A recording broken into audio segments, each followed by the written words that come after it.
አሰላሙ አለይኩም ወራህመቱላሂ ወበረካቱ። ውድና የተከበራችሁ ውድ ቻናሌ ቤተሰቦች እንዴት ናችሁ? እኔ ሰላም ነኝ አልሐምዱሊላህ። በያላችሁበት ያላ ሰላም እዝነት አይለያችሁ፣ እንዲሁም አላህ ሀገራችንን ሰላም ያደርግልን እያልኩኝ ዛሬ ደግሞ እዚሁ ኮምቦልቻ ሚጢቆሎ የሚሰጥ የቤት ዕቃ እና ቆንጆዬ ቀሚስ እዚህ ጋር አለች ማለት ነው። እንደምታዩት አስቤዛም አላት እና ይህ ዕቃ የፈጀው 122270 ብር ነው። 122270 ብር። ዕቃው ትንሽ ቢሆንም እንደምታዩት ትላልቅ ነገሮች ነው ያሉት። ከዚህ ጋር ልጀምርላችሁ። እዚህ ጋር ማገዶ ቆጣቢ 3800 ብር አላት። ግን ለዚህ ዕቃ መሰብሰቢያ እኔ 600 ብር ለትራንስፖርት አውጥቻለሁ ማለት ነው። ለምን እንደሆነ ነግራችኋለሁ። እዚህ ጋር ምጣዱ 100 ብር ነው ከፍያ ያመጣሁት። ቲቪ ስታንዷ ደግሞ 300 ብር ነው የከፈልኩት። ለሌላው 200 ብር ከፍያለሁ ማለት ነው። ፍራሹ 100 ብር፣ ይሄኛውን አስቤዛውን 100 ብር ማለት ነው። እንደዛ ከፍያለሁ። 600 ብር ነው ለትራንስፖርት ያወጣሁት ለዚህ ዕቃ ማለት ነው። እንግዲህ ሀባይብ በመጀመሪያ አስቤዛ ልንገራችሁ። እዚህ ጋር ቆንጆ ቴምር አላት። ቴምር አልኑር ነው ይሄ አሁን የመጣው 20 እስከ 2030 የሚቆየው ማለት ነው። ቆንጆ ቴምር ነው። ጽድት ያለ ስታዩት ራሱ ማሻአላ ተባረከ ረህማን እና 4 ቴምር ነው 1300 ብር ነው የገዛሁት፣ ግማሽ ካርቶን ማለት ነው። እንግዲህ ካርቶን የሚይዘው እነዚህን 8 ፍሬ ነው የሚይዘው። ይሄ ግማሽ ካርቶን ነው 1300 ብር። እዚህ ጋር ደግሞ ስኳር አላት 5 ኪሎ ስኳር፣ ኪሎ በ185 ብር ሂሳብ ነው። አባዙት ማለት ነው። 185 ሲባዛ በ5 ማለት ነው። እኔ በርግጥ እዚህ ጋር ጽፌዋለሁ፣ እሱንም ልንገራችሁ። አያችሁ 925 ብር እዚህ ጋር ማለት ነው። ከዛ 1700 ብር ሊባ ዘይት ወፍራሙ ማለት ነው።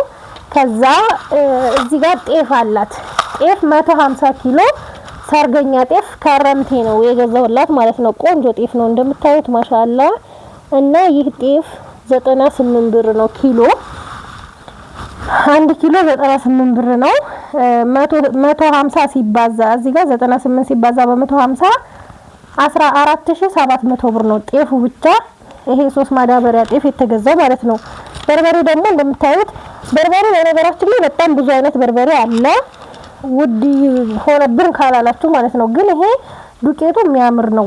እያስፈጨነው ቪዲዮ የምንሰራላችሁ ይሄ ራሱ በርበሬ ነው ማለት ነው። ግን ዛላው ስታዩት ያን ያህል አይደለም። ዛላውም የሚያምር ነገር ካላችሁ እስከ 750 ብር አለ። ይሄ 630 ብር ነው የተገዛው። ዱቄት የሚወጣው ቆንጆ ነው ማለት ነው። 10 ኪሎ 6300 ብር ነው የገዛሁላት። አያችሁት እዚህ ጋር 6300 ብር ከ14700 ቀጥሎ ያለው የበርበሬ ነው ማለት ነው። እና ደግሞ በርበሬና ሽሮ ያኔ የሚቀመጥ ነው። እሷ የምትመጣው እስከ ሰኔ ነው። የበርበሬና የሽሮ ቅመም ብላኛለች። እዚህ ጋር የሽሮ አለ። ይሄኛው የሽሮ ነው። ይሄ ደግሞ የበርበሬ ነው። ደረቁን ቅመም ማለት ነው። ያኔ ገዝተሽ አስቀምጪ ስላችሁ እኔ ቤት አይደለም። እኔ ዕቃ ገዝቼ ሳስቀምጥ እየተጣላሁ ነው እዛ ገዝቼ የማስቀምጥበት ቦታ ማለት ነው። የ10 ኪሎ በርበሬ ደረቁ ቅመም 2630 ብር ነው እዚህ ጋር እንደሚታያችሁ።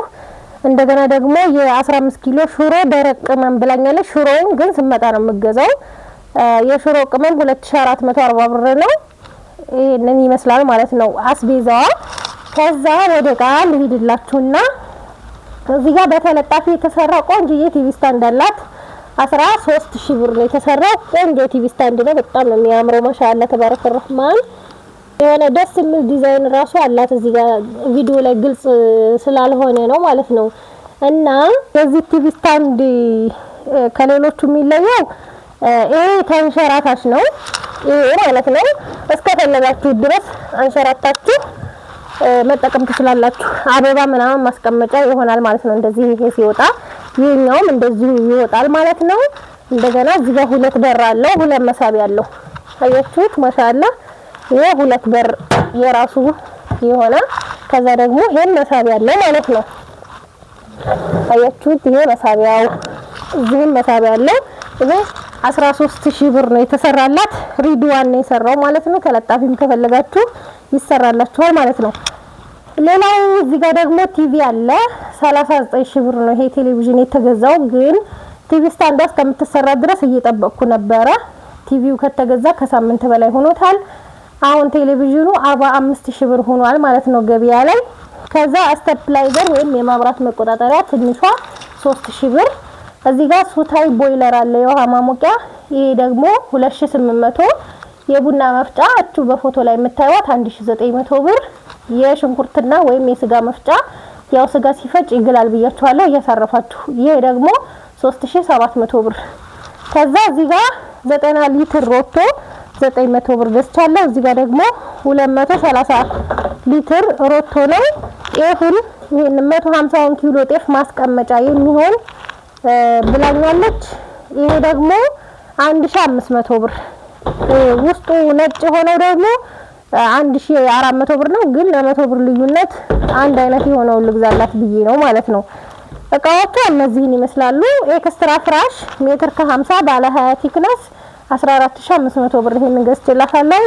ከዛ እዚህ ጋር አላጋ አላት።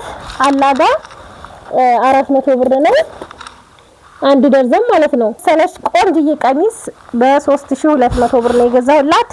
ከዛ ሻርፕ ምን አረኩላችሁ መሰላችሁ? ይሄ እዚህ ጋር እንደምታዩት አበባው ቀረበርግ እስኪ አረንጓዴ ነገር ነው። ሻርፕ ተለጣጭ ነበር ያዘዘችኝ። በዚህ በፒንክ ከለር ስላላገኘኝ አረንጓዴዋን ነው ያረኩት። እቺ 300 ብር ናት ተለጣጯ። ይሄ 3200 ብር። በጣም የሚያምር ቆንጅዬ ቀሚስ ነው። ኳሊቲ ፋፍሽ ያለ ማለት ነው። ታይት የለውም እንደዚሁ ነው። እዚህ ጋር ይሄ ይታሰራል ማለት ነው። በጣም ነው የሚያምረው ማሻአላህ። የምር ፏ ያለች ናት። እንደ ጃኬት ነገር ነው ግን አብሮ የተያያዘ ነው። ከዛ እዚህ ጋር ሙስባህ ነገርም አላት እና እቺ 3200 ብር ነው የገዛሁላት። ዝንጥ ያለች ከተማ ልብስ ናት። ከዛ ሀባይ እዚህ ጋር መጋረጃ፣ ይሄ መጋረጃ በቃ እዳዬን አይቼ ነው ያገኘሁት ማለት ነው። ጠፍቶ 800 ብር ነው የገዛሁት። እሷ ያለችኝ ቀይ ነበር፣ ቀይ አላገኘሁም። ስለዚህ ይሄን ከለር ነው የገዛሁላት። ካልወደደችው ሊቀር ስለሚችል ችግር የለውም፣ ይሄ መመለስ ስለምችል ማለት ነው። እና ይሄንን የመሰለ ቆንጆ መጋረጃ በጣም ነው የሚያምረው። ከቀይ ግን እኔ እንደዚህ አይነት እወዳለሁ። በነገራችን ላይ ፈዘዝ ያለ ከለር ለቡኒ ምናምን ትራስ ልብስ በጣም ነው የሚያምረው። እና ይሄንን 3 መጋረጃ ነው የገዛሁት። እዚህ ጋር ይሄ 2 ጥንድ ነው እንደዚህ ማለት ነው። ይሄ 2 ነው። ይሄኛው ጋር 2400 ብር እንደዚህ ሆኖ ማለት ነው ሶስቱ። ከዛ የምግብ ሱፍራ ደግሞ 1 ሜትር በ1 ሜትር ማለት ነው። ይሄ የምግብ ሱፍራ 275 ብር ነው የገዛሁት። እንግዲህ ሰሞኑን ጠፍቻችኋለሁ እና የጠፋሁት ወደ ገጠር ሂጄ ቤተሰብ ለማየት ሂጄ ስለነበር ነው። የሰጋችሁ ደግሞ አፉ በሉ ማለት ነው። ሀባይብ ሳልናገር ያው ሳላስበው ስለሄድኩ ነው። ጤፍ የሰርገኛ ጤፍ ነጭ ጤፍ ግን 105 ብር ነው ኪሎ ማለት ነው። እና ይሄንን ይመስላል። ከወደዳችሁት ላይክ ሸር ማድረጋችሁን አትርሱ። ሰላም ሁኑልኝ።